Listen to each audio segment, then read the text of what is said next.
everybody, it is Julie. Welcome back to Pages and Pens. Today we are here with a writer/author Q&A with all of the questions that you guys asked us on Twitter, and you guys gave us some phenomenal questions, so we're really excited to get to them. I am joined today by Amber from Amber's Books and More. Hey guys! So we are up here in the Poconos with a cozy fire behind us, and we are going to be answering all of your questions. There's a lot of them, so that you will probably see a part 1 and a part 2. Amber's links will all be down below, so you check her out. But we're gonna answer some questions here because you guys are phenomenal and you had some really in-depth ones, so we're excited to get to them. I compiled the list as we were getting the tweets, and then I haven't looked at them again. And I haven't really looked at any of them. You really haven't looked at any. So it'll be first impressions and gut reactions as we're up here working on editing and writing, and it's all fresh in our minds. Rosie asked, who has your loudest and most bossy muse been? Like in muse in terms of what? So I don't really would say I have a muse. Yeah. You know, my bossiest character has by far been one that I haven't even written yet. She keeps wanting her say and things, and it's not her book. Yeah, in terms of a bossiest character, because I don't think I have like a muse or anything for this either, I would have to say my bossiest character is probably Letty. She's the oldest of a lot of kids, and she's lets what she wants be known. Number 2, also from Rosie, for you, how far do you plot in your story? I'm a pantser. Do not plot, even a little bit. I do character analysis, gather information on my characters, but I don't plot any of the plot out of my head. It's just, I let it flow. I started seriously plotting when I worked on this story originally like 4 years ago, and I had tons of journals and notebooks and plot points, and maybe 20% of that has actually made it into the story because it grows on its own. So I'm learning that I am definitely a combo. I call it a plantser. A plantser. I'm a plantser. I like to plot in theory, but when it comes to writing, I have to let things flow naturally. I still know my major plot points, and I work my way around those, so I'll give it a solid 40%. It's a good middle. Yeah, it's a good middle ground. Also, she asked, when you write, do you need silence or background noise? It depends on the scene that I'm writing. So if it's an action scene, I put on music, and I put on fast music. Yeah. If it's a love scene, I put on love songs. But sometimes if it's a really like heartbreaking scene, I just need silence to be able to focus on making it feel heartbreaking. I have music on all the time when I'm writing. I have a book and novel like playlist that I'll listen to, which is pretty middle of the road, can kind of go to anything that I'm writing, and then if I have an angsty or an angry or an action scene, I'll pull up a different playlist. Always music. A lot of times I don't like music that has words when I'm writing, because then I'll start singing the song and forget what I'm writing. Yeah. Sometimes so I just play like a lot of Lindsay Sterling or classical music, if it like the really fast classical. Okay. Sometimes, not all the time, because it's just I'll find myself singing, then I'm like, oh, I was supposed to be writing. Yeah. I don't do that. Yeah. Or if I do, I let myself. I'm not somebody who's very strict with distractions. I think that they can be healthy for your just normal brain function, so I don't worry about that too much. Number 4, where do you draw your inspiration from the most? Movies, music, life? Mine is mostly life. I took a class a long time ago, and the teacher had said most books start with a what if scenario. So you see something in life and you're like, oh, but what if this happened? And then that sparks an idea. My most recent one, though, was inspired by a book that I read, that I thought that the character that was supposed to be the bad guy in the book didn't get his say, and I wanted to give him his say, so I wrote it. Or I'm writing it, as I would say. Yeah. My inspiration doesn't, I don't know. I like music, but I wouldn't say I'm inspired by music. My short stories for Shoot Down the Wendy Bird, the majority of those were inspired by pictures. I really love finding photo inspiration. I'll get like a snapshot, and then I want to write about, you know, what's going on in that particular moment in that picture. That's actually a great prompt, even for long fiction, if you get stuck, to find an aesthetically pleasing picture that goes with your story, and just think, like, what's happening in this picture? And just write a scene based on that. I think it's a great way to get out of any kind of like writer's block. So I always have a folder of picture inspo, and if I find that I'm just stalling out on something, or I want to write something, you know, different, that's what I go to. I pull up one of those pictures and I'll write a little bit. So I guess technically not as it pertains to this novel, but in general, it's photographs. Number 5, do you force yourself to write, or only write when the muses tell you to? I write. I don't call it forcing, because even though sometimes it may feel like, okay, Amber, you have to write, I don't force the words. I let the words come to me, but I make myself write, and then somewhere in the middle of it, most of the time, it starts to flow. And even on days, sometimes it's a struggle. Yeah. But I don't feel like I'm forcing, because it's my decision to do it. So it's not like somebody has a gun to my head telling me I have to write, because I would write anyway. I'd be like, sure, dude, you can put the gun down, I'm just going to write. I don't know that I force myself to write. I give myself permission to either write or not write. But Amber and I did start working on our current works in progress at the same time. And I set a goal of 2,000 words every day. And there's been a couple days where I haven't hit that. While we're up here, we're not hitting that. But I do think that to be successful, you need to write every day. You need to make it a part of your routine. That means that the muses are not always with you. Sometimes the words are really hard to find and you write through it. That's when maybe a picture inspo comes in. Maybe you write something that's not your novel. You get out of your head a little bit. Change scenes. Yep. But you write. Yeah. You've got to write every day, in my opinion. Even if you don't hit your target word count, even if you write something and schedule it to where you're like, okay, I know I can write it this time, and if it doesn't happen, do it later or whatever, but just try to write something. Even if it's 500 words, I mean something. I think the more you make excuses to not write, the easier it gets to continually avoid writing. Yeah. So you sit down and you write every day. I agree. Number 6, some writers like to cast their stories. Is that something you like to do? I don't like fan cast like as if they were in a movie. I do pull, like I'll have a character and I'll find pictures of people on the internet, and like maybe this guy has the hairstyle that I like. This guy has like the face structure. This guy has the like clothes that I like, and I kind of combine them all together. But I don't have like, oh, I think Ian Somerhalder would be perfect for my character, which he would be perfect for any character. He's perfect for anybody. But I don't fan cast as though I had a movie or anything like that. No, I don't either. I don't either. But that doesn't mean that I don't know exactly who I'm picturing in my head. And very rarely does that person actually exist, unless as you're writing that character, that's the person you're already thinking about. Yeah, so and as far as my previous ones, they've never actually existed in real life fully. My character Alex in this one is the only one that has somewhat existed to a certain point. That was the closest to what I had pictured, and that was Matthew Gruber. Yeah. He's not exact, but he's the closest. The closest you could get. That I could get to what I saw in my head. She was reading my book to edit, and she was like, "This is Trent. I found Trent." And she pulled up his picture. I was like, "No, it isn't." Like, I think that you create them and you live with them, and you know what they look like, so it's weird to try to force them into somebody else's body. I can't do it. And it's also, you need to let the reader picture them in their own head without... Yeah. Because they need to make their own imagination work. Yeah. You can't give them every piece of, like, their nose was shaped like this, their lips were...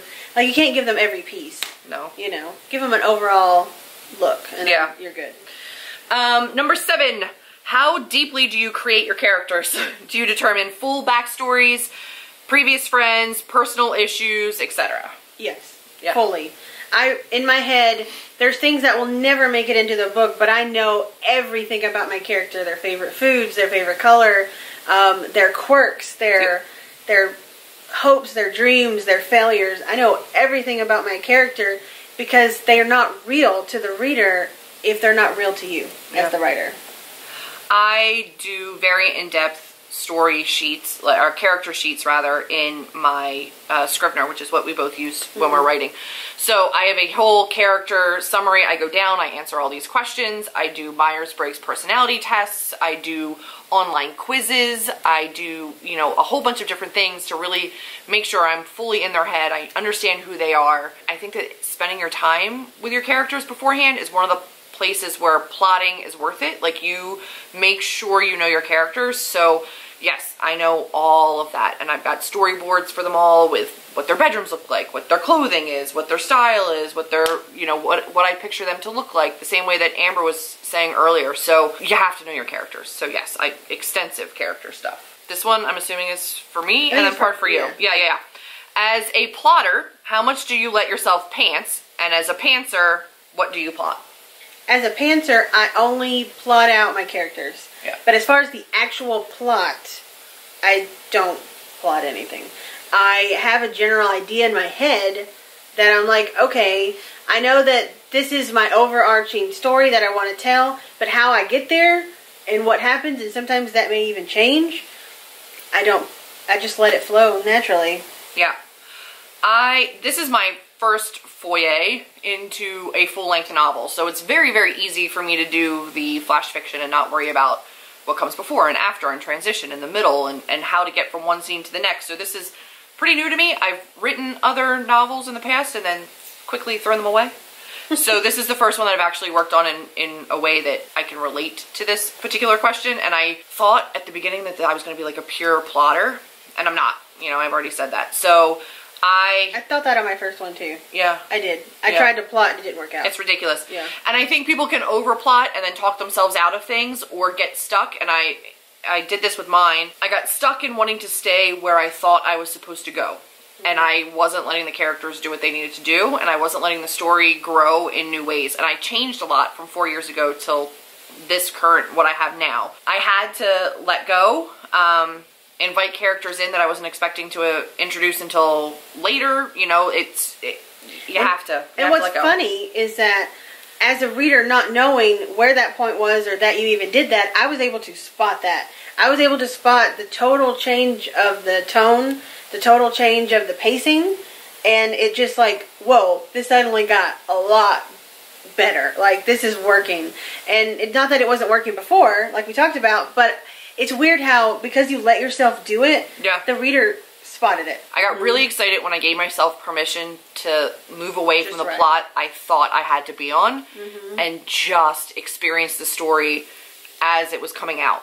You know, it was new to me, and it was exciting to me because it was new to me, and I wanted to know where the story went just as much as I wanted to get it out. So, and I felt that excitement. Yeah. So that was the last one from Rosie, and we have a couple other questions, obviously. JD Estrada Writer, hi, on Twitter, they asked, how do you gauge progress and success? That's a hard question.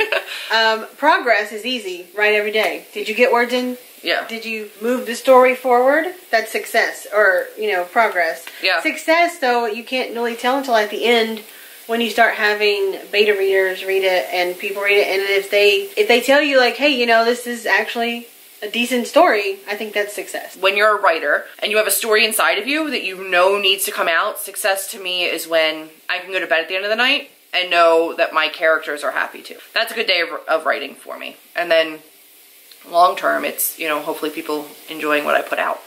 One thing, though, that you're not probably yet prepared for is when you finish and the story's over. And it may not be for a while because you have a trilogy planned. Yeah. But when you're finished and the entire story is out of you, you feel very hollow and empty. And I wasn't expecting it. Yeah. Before I started writing, because you're so used to having these characters in your head for so long writing the story, and then when they're gone, they leave. And their story is done. They're like, leave you alone. And you're like, I miss you. Yeah. Yeah. So I think that's a part of success too. Like, if they are gone, you told their whole story. And so that is successful, but yet you do feel a little empty. I'm sure. And sad. I'm sure. And I'm going to be sitting with these guys for a little while, so. It'll be a while. It'll be a while. Yeah. They also asked, what's the best part of your method? I don't know if there's a best part of writing, because writing's hard. It is. It's frustrating, and it's hard. It's hard, but I definitely think there's a best part to it. I mean, I love printing out that book at Staples, you know, what I have, and I'm not done. I'm not at my word count. I'm not at the end of, you know, the story. This was the first time I printed out the book and saw it physically in a binder, able to kind of look at it, and I still haven't. I printed it out and handed it to Amber, and she's been editing it, and I haven't actually flipped through each page of that book that I wrote yet. But that, to me, is like the best part, is seeing something that I created and knowing that these characters are living and breathing because I made them. I guess I would say the best part then, because this is the first time this has ever happened to me, is actually being there while someone's reading your story and hearing their, like, true laughter or true, like, oh my god, what's gonna happen, where did it go? Like, that is it feels pretty good. It does feel good. Because when you give it to beta readers or you give it to other editors, usually you're not there for the process. You just see the crap that they write on it afterward, and you're like, they hated it. But seeing genuine reaction helps. We used flags, like different color flags for plot holes, character, you know, questions, overall notes, you know, things like that, places we wanted to expand and cut down on scenes. But we didn't move. Yesterday we edited for 13 hours straight and sitting like across from each other on sofas. So every time somebody moved, we'd look and be like, what color is the tab? What happened? What's wrong with what color are you pulling? What's wrong with my book? So oh no, it's yellow, it's a plot hole. It's like equally exciting to get that immediate feedback and reaction, but then also like, oh god, I have to watch them do it. Yeah.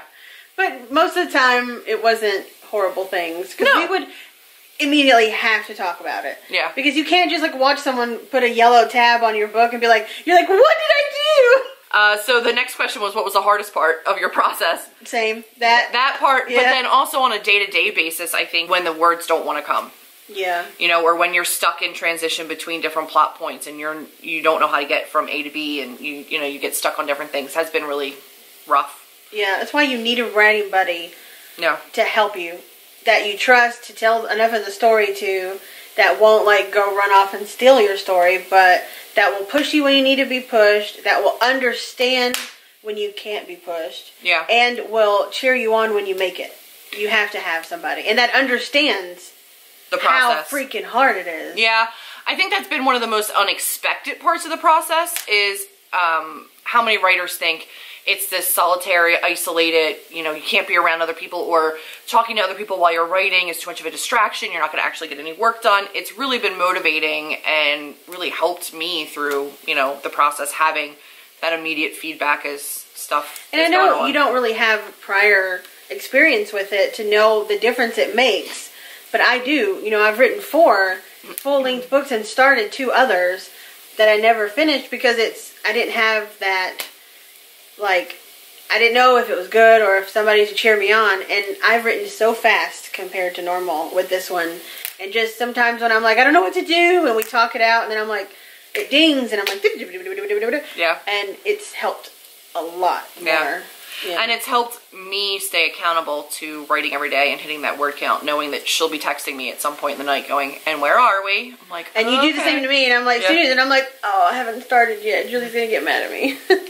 And then you start and surpass me, and I'm still like, okay. So the last question from them is, how does a writing week flow? I go to work, you know, I come home, I make dinner, and then I immediately feel the itch, and I have to start writing after dinner.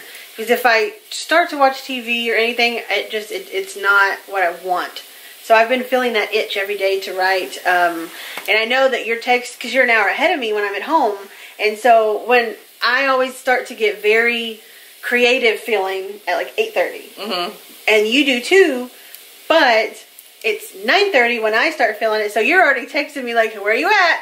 9:30, and I'm like, well, shit, it's already only 8:30. I have to start writing. Yeah, now I've got my days open because I still have no job, but I still find that the majority of my writing is taking place at night, and I can try to sit down earlier in the day just to get a jump on the word count, but it usually does not start flowing until later at night. So I'm still spending the morning, you know, reading or filming or doing other things, and then I do the most of my writing at night. But it is a daily thing. It's not like, oh, it's the weekend, it's not time for work, not gonna write right now. Like, you write all the time, every day. You know, the flow is mainly at night, late into the night a lot, but every day. And it'll be different once this story's over and you need a break before you start the next story.